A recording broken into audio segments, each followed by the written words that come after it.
Ira, pwede ba kita makausap? Ira, bumalik ako sa party, pero wala ka na ron. Nag-text ako sa'yo, tumawag, hindi ka sumasagot. Look, gusto ko lang mag-sorry. Pasensya na, hindi kita nasamahan sa party. It's alright. You made it clear na mas importanteng maihatid mo yung kaibigan mong si Atty. Matias kaysa mag-enjoy na kasama ako.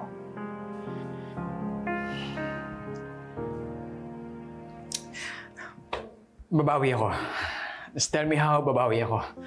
Bonnie, can't you see? I'm trying to work here. Bakit hindi na lang si Atty. Matias yung istorbohin mo? I'm sure na mas magiging happy ka with her company. Total, special naman siya sa'yo eh. Teka, nagsiselos ka ba? Ako? Nagsiselos? Ba't naman ako magsiselos? Eh sino ba naman ako? Eh colleague lang naman yung tingin mo sa akin. At isa pa, there's nothing between us. Hindi, kasi kung nagsiselos ka...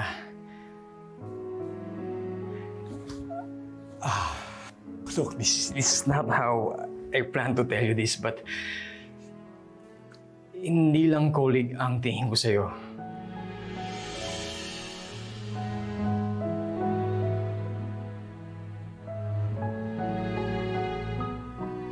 What do you mean?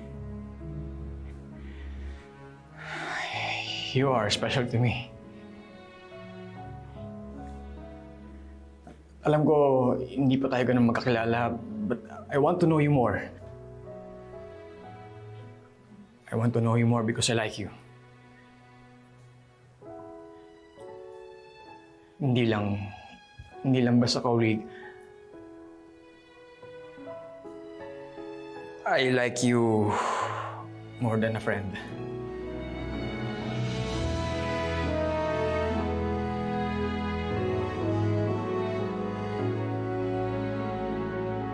Mel, sandali, mag-usap muna tayo. What more do you want? Hindi pa ba enough sa'yo na naitsipwera na ako dito sa high-profile case dahil sa pagiging bida-bida mo? Hindi ko naman kontrolado yung desisyon ng mga boss natin eh. Kung ako yung papapiliin, hindi ko tatanggapin yung kaso para ma-retain sa'yo. Pwede ba? Tantanan mo na yung pagiging innocent effect mo? I'm not buying it. For all I know, kaya ka lang naman malakas at mabango dun sa mga partners dahil sa pagiging bida-bida at pagiging sip-sip mo kay Ma'am Lorena. Siguro, ikaw mismo ang nag-request kay Ma'am Lorena na matanggal ako dito sa kaso para makuha mo yun. Grabe ka naman, Mel. Naisip mo talagang magagawa ko yun. Bakit ko naman gagawin yun sa isang kaibigan? Kaibigan? Tigilan mo nga yung ilusyon mo na magkaibigan tayo. Actually, nagsisisi na nga ako na naging mapait ako sa'yo eh. Kunwari ka lang palang Santa. Yun pala, gusto mo lang akong mapahiya at maungusan ako. Kaya consider this as a declaration of war, Lilet. Tapos na ang pagiging good girl ko sa'yo. So you better watch out. Dahil ginising mo ang malditang Melissa. And I will do what I do best. To make your life a living hell.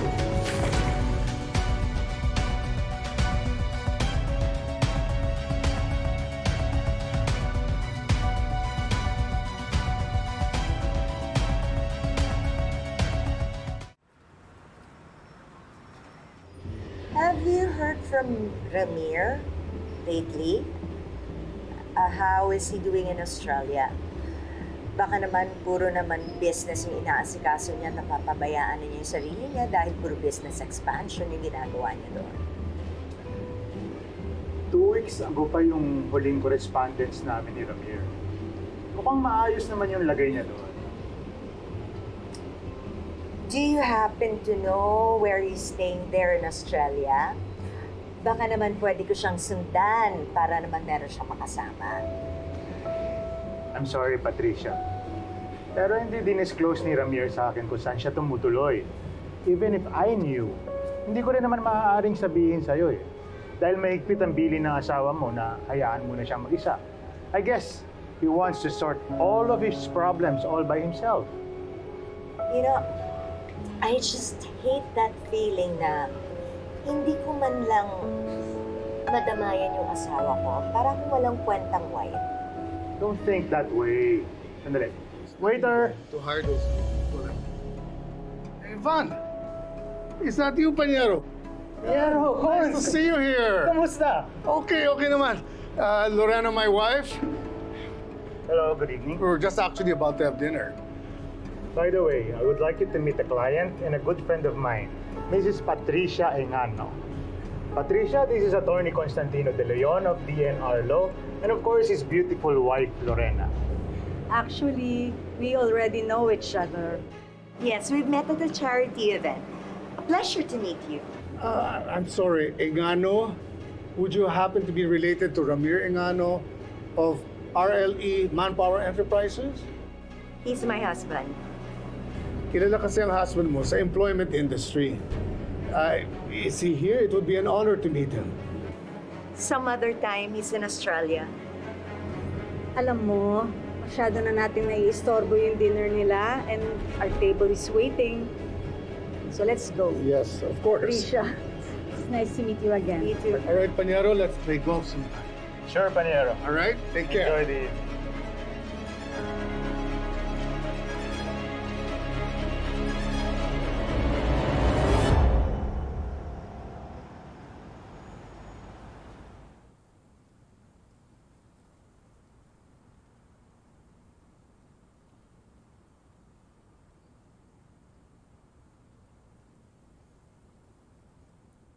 Ay, Ineng, mamumuti lang talaga yung mata mo sa kakahintay dyan.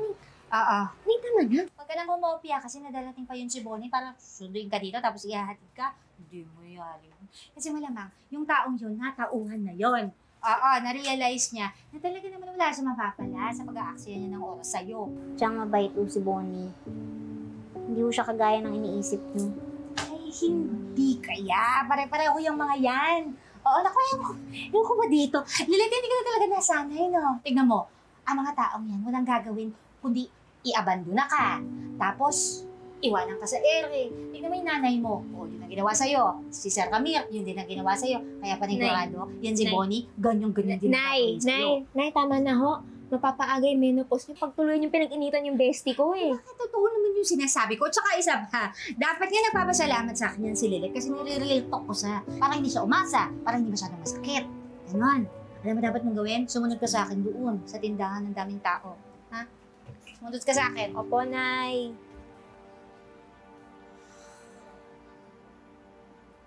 Bestie. Sorry